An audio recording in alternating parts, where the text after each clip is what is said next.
Merci, Monsieur le Président. Monsieur le Président, Monsieur le Vice-président, mes chers collègues, s'il est un domaine où le sport s'accommode de certitudes, c'est bien sur le terrain budgétaire.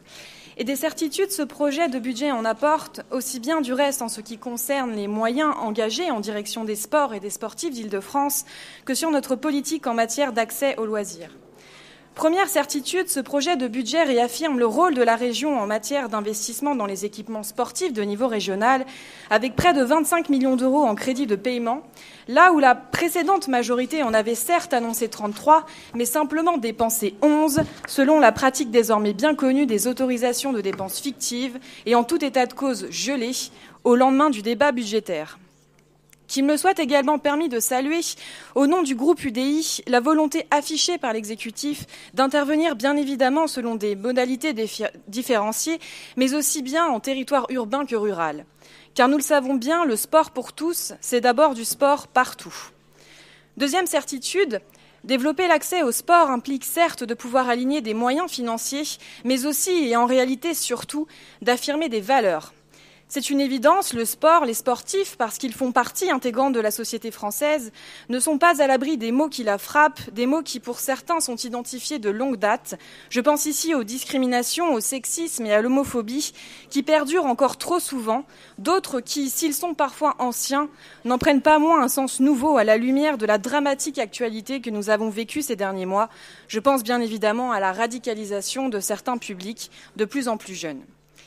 Face à ces menaces, le sport, par les valeurs qu'il véhicule naturellement, a évidemment un grand rôle à jouer et je me réjouis des initiatives prises afin de réaffirmer les valeurs de la République au cœur des projets des clubs sportifs. Troisième certitude, nous ne pourrons pérenniser nos bases de loisirs qui accueillent chaque année près de 4 millions de visiteurs sans revisiter le modèle qui les sous-tend.